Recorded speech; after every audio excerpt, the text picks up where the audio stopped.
BJP के senior leader जी विवेक वेंकट स्वामी ने जुमेरात को लोगों से वजीर आजम नरेंद्र मोदी के दौरे को कामयाब बनाने की अपील की। वजीर आजम 12 नवंबर को रामागुंडम के एनटीपीसी ग्राउंड में एक जलसे से खिताब करेंगे। उन्होंने आज रामकृष्णपुर पार्टी दफ्तर में एक इजलास में हिस्सा लिया और मकामी कायदीन के साथ वजीर आजम की मीटिंग के इंतजामात पर तबादला ख्याल किया। उन्होंने जलसे के कामयाब इंतजामात के लिए मकामी कायदीन को मशवरा दिया।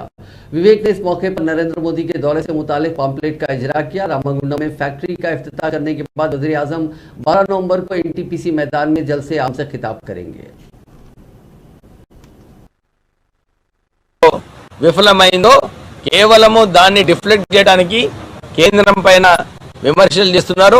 ప్రధానమంత్రి మోడీ గారు వచ్చినప్పుడు శాంతంగా ప్రోగ్రామ్ కండక్ట్ చేయాలి, ఎందుకంటే ఈ దేశానికే ఒక పెద్ద బెనిఫిట్ అన్నమాట। రైతులకు యూరియా వారు మన దేశంలో ప్రొడ్యూస్ చేసిన యూరియా లభిస్తుంది, తక్కువ ధరలో లభిస్తుంది। ఇంపోర్ట్ చేస్తే ఎక్కువ ధర ఉంది ఇంటర్నేషనల్ ప్రైసెస్। ప్రజలందరూ కూడా ఈ ఆలోచించుకొని ఈ ముఖ్యమంత్రి కేసీఆర్ ఏదైతే